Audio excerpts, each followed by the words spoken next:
Date to GDP crisis, सरकार ने और डेट लेने के लिए, कर्जा लेने के लिए इस बजट में फॉर्मूला ही बदल दिया। पहले सरकार डेट जब लेती थी तो ओल्ड एफआरबीएम रूल्स के तहत 3% ऑफ जीडीपी तक का फ्रेश डेट लेती थी।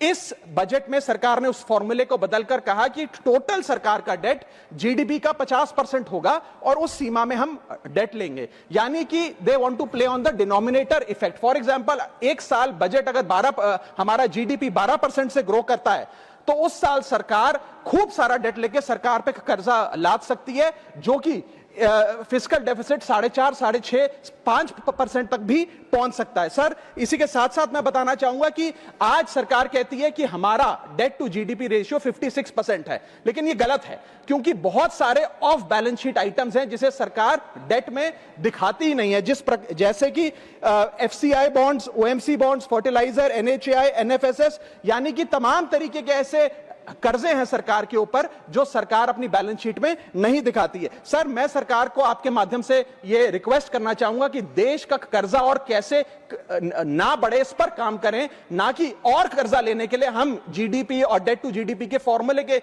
रेशियोज बदलकर और पैसा कर्जे पे ब्याज पर लेने का प्रयास करें। सर, दूसरी दिक्कत जो इस बजट में नजर आई वो ये थी कि इनकम टैक्स स्लैब में चेंज नहीं हुआ।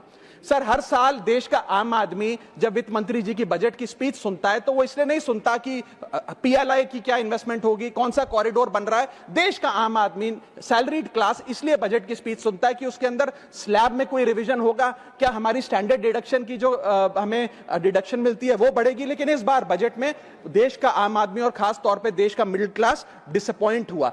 पहले ही there has been a stagnation in the salaries, inflation 6.8% पे खड़ा है, लेकिन उसके बावजूद हमने इस बार कोई स्लैब में या स्टैंडर्ड डिडक्शन में चेंज नहीं देखा। मैं आपके माध्यम से वित्त मंत्री जी को रिक्वेस्ट करना चाहूंगा कि आप इसी बजट में अनाउंसमेंट करें कि स्टैंडर्ड डिडक्शन जो 75,000 रुपए है उसे बढ़ाकर सैलरीड क्लास के लिए 1.5 लाख रुपए किया जाए। Sir, third problem that was there with the budget is that there was no relief for the middle class. Sir, after a very long time in India's history, the personal income tax collection was more than the corporate income tax collection। यानी कि individuals ने जो income tax भरा वो लगभग 11 लाख करोड़ के आसपास भरा, और कंपनियों ने, कॉर्पोरेट ने जो इनकम टैक्स भरा वो लगभग 9.8 लाख करोड़। यानी कि मैक्सिमम टैक्स आपको इंडिविजुअल्स के इनकम टैक्स से मिल रहा है, आप मिडिल क्लास वो टैक्स भर रहा है। आज वो दौर आ गया है कि हम मिडिल क्लास को अपलिफ्ट करें, मिडिल क्लास को पैम्पर करें, नहीं तो मिडिल क्लास एक सैंडविच की तरह रिच क्लास और पुअर क्लास में दबता।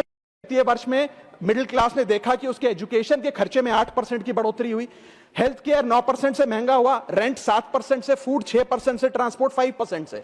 मेरा